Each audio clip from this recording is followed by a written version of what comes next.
Hello. He's Brian. And she's Nikki. And we are Cooking with Dakotas.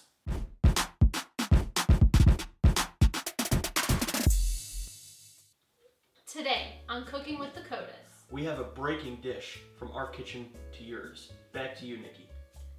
we are making a chicken marsala. This is a really yummy dish that you may often have at an Italian restaurant. This is a traditional Italian dish. It's full of a lot of flavor, and this is a really simple recipe that you can prepare for you and your family. That sounds exciting. Let's get cooking. All right, so we have our mise en place, everything in its place. So these are all the ingredients that we're going to be using today. So with our chicken marsala, the first ingredient we have is chicken breast. We have 2 skinless, boneless chicken breasts. We have our butter and oil that we're going to be using during the cooking process. We have our mushrooms. This is key for this dish. Besides giving the dish a lot of flavor, the mushrooms also are giving you a lot of good antioxidants. It's a lot of cancer-fighting properties. There's a lot of fiber in here, and it's a high water content as well.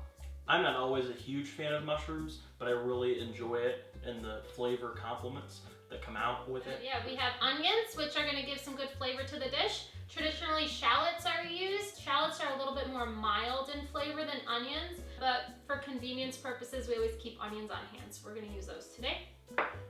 We also recommend pairing a glass of wine when you make this dish so that you can pair it with your tears of sorrow while cooking your onions. We have thyme. We sometimes run short on thyme, but today we have plenty. Oh, that's a knee slapper. We have chicken broth here, which we're going to be using to flavor the dish as well, in addition to cooking our rice with it. And speaking of rice, this rice we're going to be having as a side dish. This is a wild rice. It is a free-range wild rice as well. We recommend it for the best flavor. This wild rice is a great source of fiber and protein, so this will be a little bit more filling than your traditional white rice or white pasta. And then we also have over here broccoli. We're going to be steaming some broccoli as an additional side to our chicken marsala. And last but not least, we have our Marsala wine, which is signature flavor in this dish. I always thought there was a silent G, that it was actually Marsala, like most Italian words, but chicken marsala is nice, that it's very straightforward and there's no silent letters. The first thing we're gonna get going is our wild rice. So we already pre-rinsed this. We have a cup of wild rice in here. Good to pre-rinse it because we get all that residual starch off the top to prevent some gumminess. A cup and 3/4 of low sodium chicken broth. And I really enjoy cooking my starches with chicken broth or veggie stock or something like that because the starches absorb whatever liquid it's being cooked in, so it really gives it a lot of good flavor.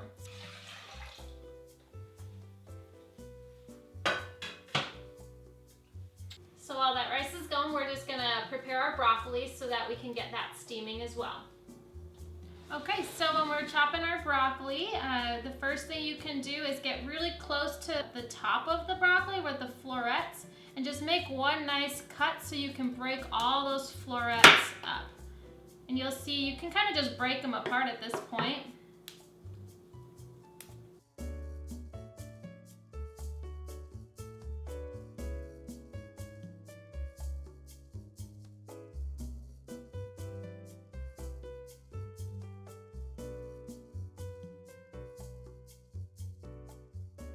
We're gonna get our chicken prepared now.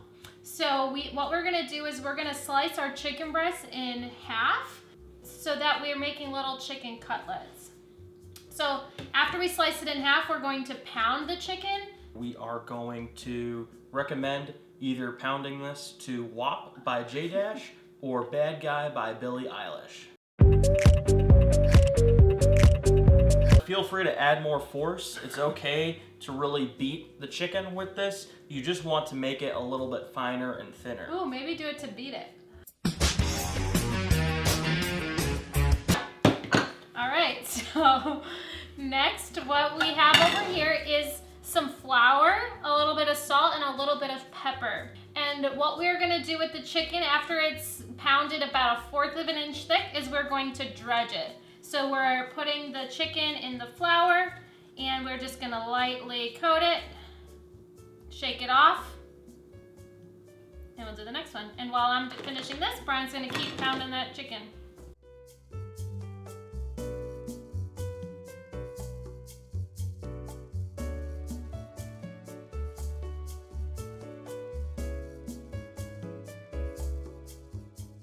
For our mushrooms, oftentimes there's residual dirt on the mushroom, so I just grabbed a damp cloth and I'm just going to just wipe it off a little bit to get off any of that residual dirt.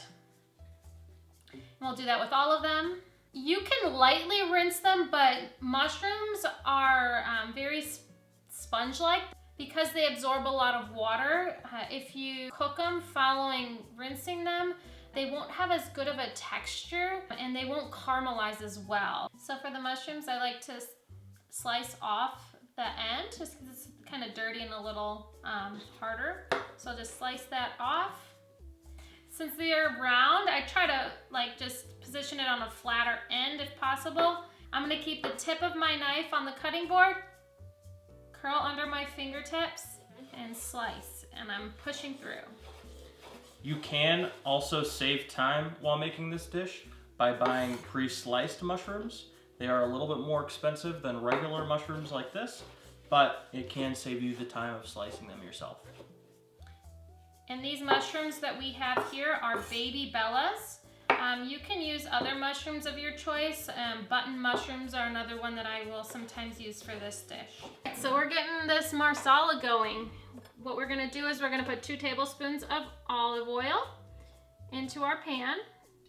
And we're gonna heat this pan to a medium-high heat. If you wanna know if the oil's hot enough, you could just sprinkle a little bit of water and you could see that it's already bubbling, so that's good. So what we're gonna do now is add our little chicken cutlets. So now that the pan is hot, they will cook fairly quickly.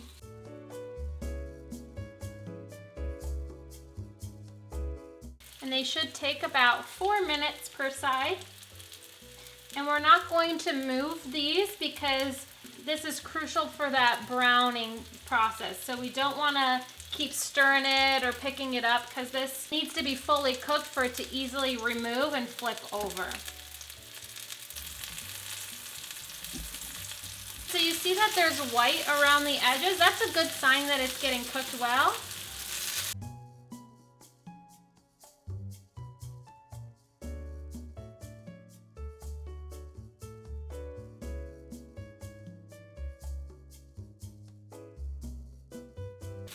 So you notice there's like a lot of pieces on here, but once we add the other ingredients and the alcohol, the Marsala, all of those little pieces will lift up and add to the sauce. So what we're gonna add now is our butter. This is about 2 tablespoons. And I did turn the temperature down just so that we don't burn the butter. And we are going to add our onions. And we're actually going to add a whole sprig of thyme. Wow, that's a lot of time. Are you sure? We do have enough time for this. And I'm just going to cook these onions with that thyme to give that some good flavor for this sauce. That smells really good with the thyme and the onions and butter.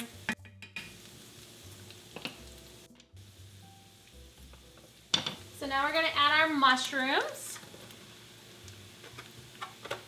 and let those cook down. The mushrooms do soak up liquid, so you may notice your butter has disappeared. The mushrooms are already soaking it up.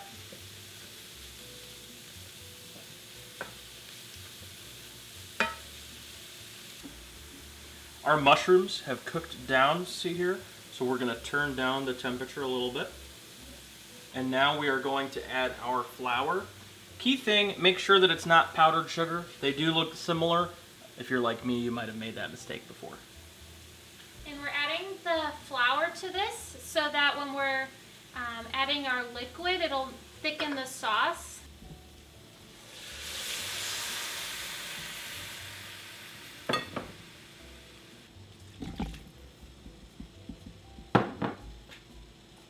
just gonna stir that until it starts to bubble and slightly thicken. We can confirm that after 2 minutes, a watched pot does in fact boil. Now that it's getting bubbly, this is a sign that we are thickening and where we want to be with this. So we want to go ahead and turn down our temperature to a medium. And we'll let it continue to bubble a little bit more. You can see that when you do this too, you'll be able to tell that the liquid does start to look thicker, and that's kind of what we want to see with this. It's still going to be liquidy, but we want to see it thicken. And what you can always do is add more flour to this. You can actually scoop some of the current liquid into a cup, add some flour to it, stir it up, and then add it back in.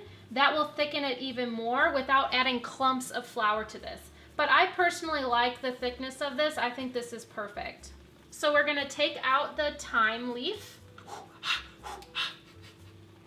and then we're gonna add all of our chicken pieces back.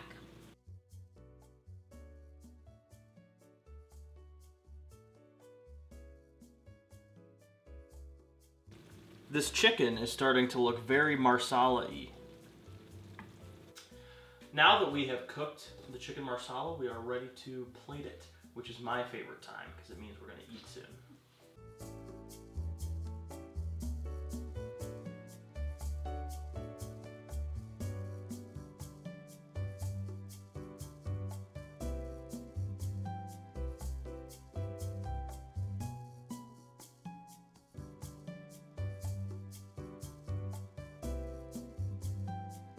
Time to eat. So good. You have the flavor and texture of the mushrooms, along with the flavoring and taste in the Marsala wine sauce, along with the chicken and the rice. It just all comes together beautifully. We recommend you try this meal at home.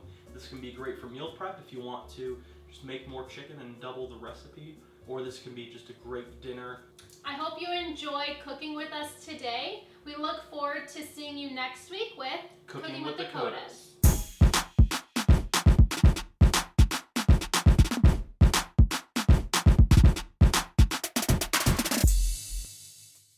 Please make sure to like and subscribe below.